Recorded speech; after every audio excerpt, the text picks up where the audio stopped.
అత్యాధునిక labs, international collaborations, advanced placements. మీ dream career ని రీచ్ అవ్వడానికి మీ best choice Godavari global university.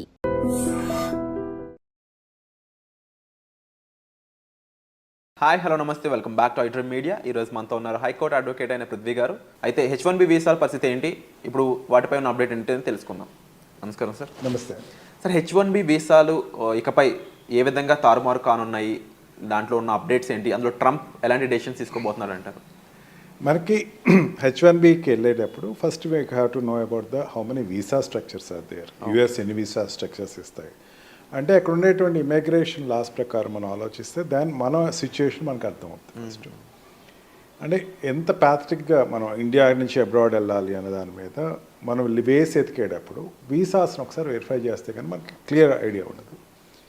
మనకి అక్కడ ఒక 6 to 7 టైప్స్ ఆఫ్ వీసాలు ఉంటాయి. ఒకటి ఇమిగ్రేషన్ వీసా అంటారు. ఇమిగ్రేషన్ అంటే పర్మనెంట్గా వచ్చి సెటిల్ అయిపోండి అని చెప్పేసి పిలిచి ఆ కంట్రీలో సెటిల్ అవ్వమని చెప్పేసి అడిగేటువంటి ఒక పద్ధతి, దాన్ని ఇమిగ్రేషన్ వీసా అంటారు. ఇమిగ్రేషన్ వీసా అప్పుడు ఏంటంటే దాంట్లో ఒకప్పుడు వెళ్ళి సెటిల్ అయిన వాళ్ళు, ఎప్పుడో ఆల్రెడీ ఉన్నవాళ్ళు, అంటే చెప్పాలంటే శరణార్థులు అని చెప్పచ్చు. అక్కడికి వెళ్ళి ఉన్న వాళ్ళకి ఆ కంట్రీ డిక్లేర్ చేసింది. మెయిన్గా ఏంటంటే ఈ యూరోపియన్ కంట్రీస్ నుంచి ఎట్లా సెటిల్ అయిపోయిన వాళ్ళు వాళ్ళందరూ కూడా వాళ్ళకి ట్రంప్ సపోర్ట్ చేస్తున్నాడు. ట్రంప్ సపోర్టింగ్ పాలసీ అర్థం వాళ్ళు ఫస్ట్ వాళ్ళకి ట్రంప్ సపోర్ట్ చేస్తున్నాడు. మొన్న ఎలక్షన్లో కూడా వాళ్ళకి సపోర్ట్ చేస్తున్నాను అంటే ఈ నీగ్రోస్ కానీ లేకపోతే యూరోపియన్స్ కానీ వాళ్ళందరూ శాతం ఎక్కువ. యాక్చువల్గా యుఎస్ తీసుకుంటే యుఎస్ ఈజే దాంట్లో యుఎస్ వాళ్ళు ఎవరంటే ఎవరు ఉండరు, అందరూ ఇంకో చోట వెళ్ళి సెటిల్ అయిన వాళ్ళు. ఇంగ్లాండ్ నుంచి వెళ్ళి సెటిల్ అయితే వచ్చింది USA, country of country of immigration rightly said. అందుకని ఏంటంటే దాంట్లోనే ఏమన్నాడంటే ఇమిగ్రెంట్స్, నాన్ ఇమిగ్రెంట్స్ అన్నాడు. ఇమిగ్రెంట్స్ అంటే ఎప్పటి నుంచో వచ్చి సెటిల్ అయిపోయి ఉన్న వాళ్ళందరూ కూడా, అండ్ నాన్ ఇమిగ్రెంట్స్లో కేటగిరీస్లో ఇవన్నీ వస్తారు. దాంట్లో ట్రాన్సిట్ వీసా అని చెప్పేసి అంటారు. ట్రాన్సిట్ వీసా అంటే ఏంటంటే ఒక కంట్రీ నుంచి ఇంకో కంట్రీ వెళ్ళేటప్పుడు కొంచెం కొన్నాళ్ళు ఉండి వెళ్తాం కోసం వచ్చేది ట్రాన్సిట్ వీసా కూడా ఇట్స్ రెగ్యులేషన్, ఇది నిన్నాళ్ళు ఉండాలి అన్నారు. మనకి H1B దగ్గరికి వచ్చేసరికి ప్రాబ్లం వస్తుంది. H1B ఏంటంటే అక్కడ ఎంప్లాయ్మెంట్ కోసం మన వాళ్ళు వెళ్ళినప్పుడు అంటే ఏమవుతుందంటే ఒక కంట్రీ మనం పిలిచేటప్పుడు ఇండియన్ సిటిజన్స్ని పిలిచేటప్పుడు we are living here as a citizen of India. మనకి సిటిజన్షిప్ పోట్ల సిటిజన్షిప్ హోల్డ్ చేసుకుంటున్నాం. సిటిజన్షిప్ హోల్డ్ చేసుకుని మనం అక్కడికి వెళ్తున్నాం. ఏమని చెప్తున్నాం, మన తెలుగు మాస్ లాంగ్వేజ్ చెప్పాలి, నిలవలు వెళ్తున్నాం మనం. నిలవలు వెళ్ళి అక్కడికి వెళ్ళి కొన్నాళ్ళు ఉండి మనం ఏదో సంపాదించుకుని మళ్ళీ వెనక్కి రావాలి. దానికి ట్రంప్ ఏం మాట్లాడాల, దానికేం ట్రంప్ వ్యతిరేకేం కాదు.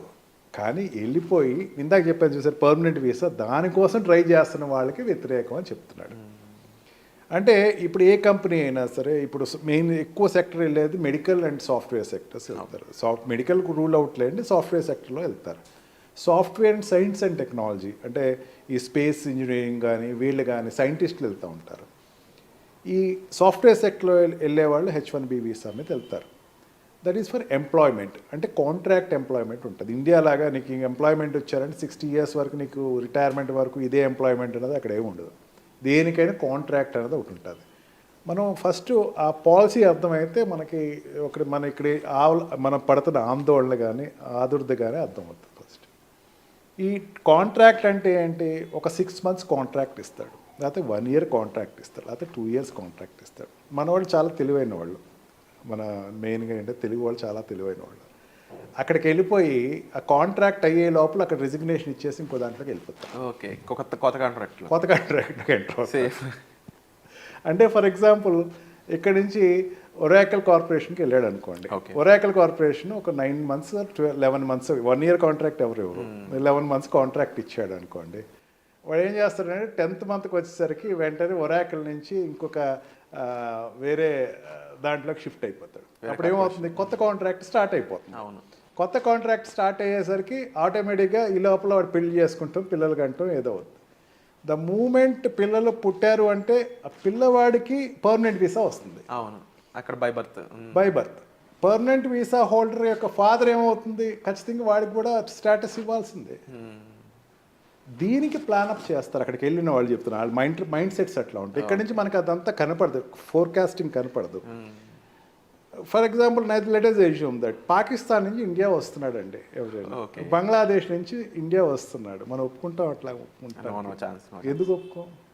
థ్రెట్ అనుకుంటాం ఒక్కొక్కసారి వేరే కంట్రీ. థ్రెట్ అంటున్నారు కాబట్టి నేనేం మాట్లాడలేదు. నేపాల్ నుంచి ఇండియా వస్తున్నారు, లేదా శ్రీలంక నుంచి ఇండియా వస్తున్నారు, మాల్దీవ్స్ నుంచి ఇండియా వస్తున్నారు, ఇంకా పూర్ కంట్రీ బర్మా నుంచి ఇండియా వస్తున్నారు, ఒప్పుకుంటాం మనం? నాన్ రెసిడెంట్స్ కాబట్టి వాళ్ళకి వచ్చేసరికి ఎందుకు మనం రెస్ట్రిక్ట్ చేస్తాం? మనం నాన్ రెసిడెంట్స్ కాదు అక్కడ. Of course these people don't want to come back to India. India వద్దు నాకు, ఇంకా అక్కడికి వెళ్ళిన తర్వాత నాకు ఇండియా నేను రాను, మీరు ఏం చేసుకుంటారు చేసుకోండి, నేను ఇండియాకి రాను అనేటువంటి తత్వానికి వాడు వ్యతిరేకం. ఓకే, ఆ తత్వం మనకు ఉండకూడదుగా. అవును. జాబ్కి ఇప్పుడు ప్రాబ్లం లేదండి. ఇప్పటికి ఈవెన్ టిల్ టుడే ఇమైగ్రేషన్లో చైనాని ఎప్పుడైతే పక్కన పెట్టేస్తున్నారు, ఇంకా ట్రంప్ విషయానికి లెటెస్ట్ కమ్ టు ట్రంప్ తర్వాత వద్దాం.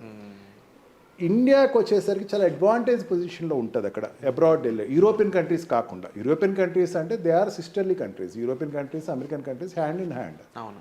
ఏషియన్ కంట్రీస్లో అయిన ఇండియన్ కంట్రీ నుంచి వెళ్ళే వాళ్ళందరూ కూడా ఇంజనీర్స్ ఎక్కువ వెళ్తారు అక్కడికి. ఆఫ్ కోర్స్ ఇంజనీర్స్ వెళ్ళినప్పుడు ఏంటంటే అక్కడ ఉండేటువంటి జాబ్ ఆపర్చునిటీస్లో ఏదైతే ఉందో అక్కడ ఉండి వాళ్ళు జాబ్ చేసుకుని 6 months అయింది, 1 year అయిపోయింది, నువ్వు come back to India, there is no problem for you. పిల్లలు పుట్టారు, settle there is for them also no problem.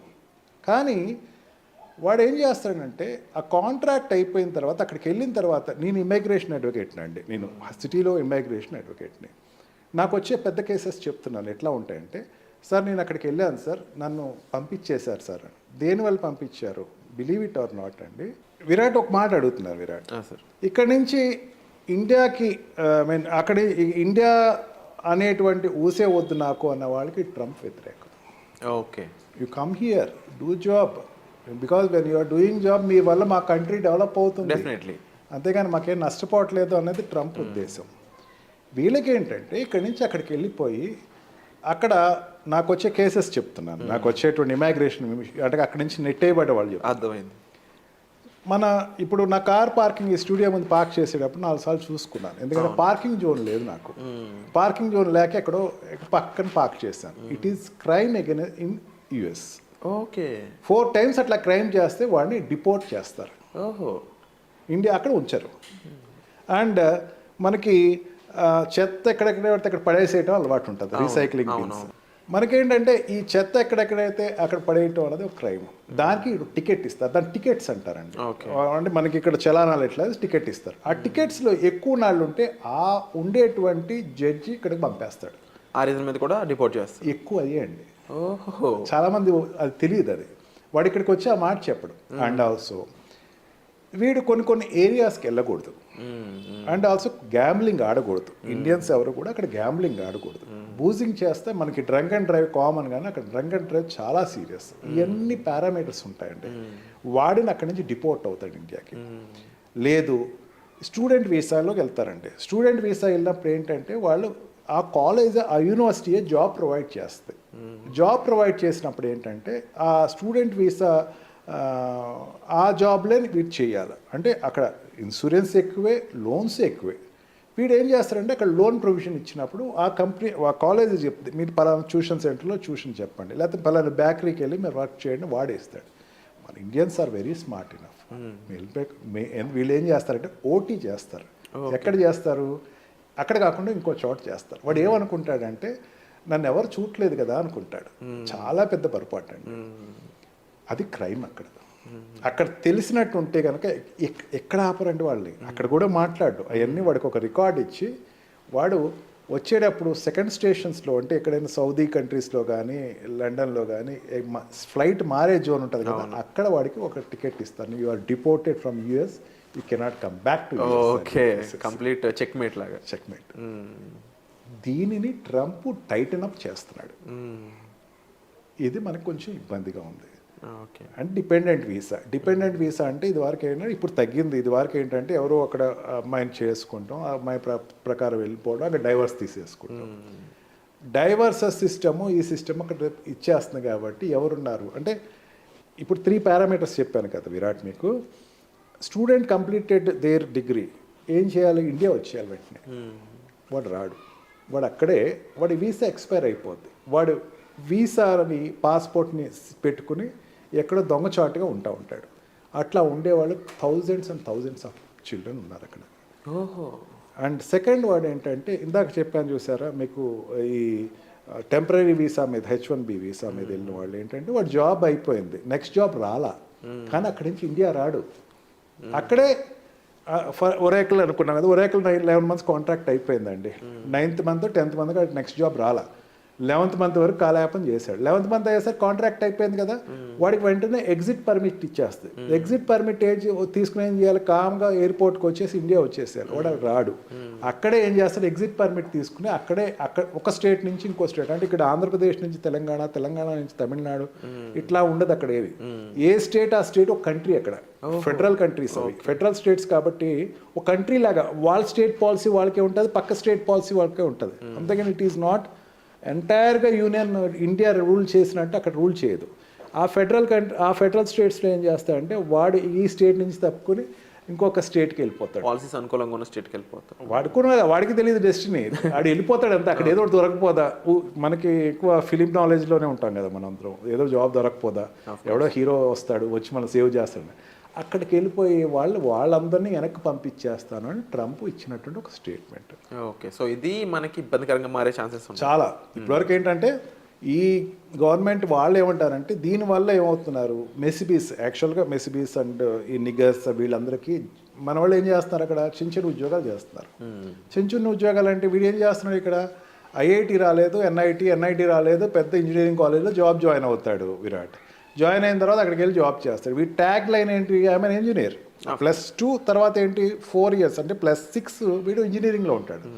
ఆ జాబ్కి ఎవరు వెళ్తాడు, 10th class పోయినోడు వెళ్ళే జాబ్స్కి వీడు వెళ్ళి కాంపిటేటర్గా కూర్చుంటాడు. వాడేమవుతుంది, వాడికి ఎంత నీడ్స్ కొడితే ఎంతమంది ఉన్నారు, 10 కోట్ల మంది జనాభా. అది ఆ జనాభాకి మనోడు వెళ్ళి కాంపిటీషన్గా ఉంటున్నాడు. వాళ్ళని వెనక్కి పంపించేస్తాను, వాళ్ళని ఇక్కడ ఉండనివ్వను అని ట్రంప్ తీసుకున్న ఒక సిద్ధాంతం. వాళ్ళ సైడ్ నుంచి చూసినప్పుడు ఇందులో ఎటువంటి తప్పు కానీ ఎక్కడా లేదు. అండ్ డెఫినెట్లీ దీనికి సంబంధించి ఇంకా ఎంతో ఇన్ఫర్మేషన్ అనేది మనం షేర్ చేయాల్సి ఉంది సార్. అండ్ డెఫినెట్లీ ఇలాంటి ఇన్ఫర్మేషన్ కోసం మీరు డిస్ప్లే అవుతున్న నెంబర్స్ కాల్ చేసి సార్ మీరు డైరెక్ట్గా కన్సల్ట్ చేయొచ్చు. అండ్ తప్పకుండా మీకు రైట్ ఇన్ఫర్మేషన్ అనేది ఇవ్వడంలో సార్ ఎప్పుడు ముందుంటారు. ఇక దీనికి సంబంధించి ఇంకా ఎన్నో ఎపిసోడ్స్ మీకు కావాలనుకున్నట్లయితే కామెంట్ సెక్షన్లో వీటిపై మీ అభిప్రాయం మెన్షన్ చేయండి. Thank you so much. Thank you.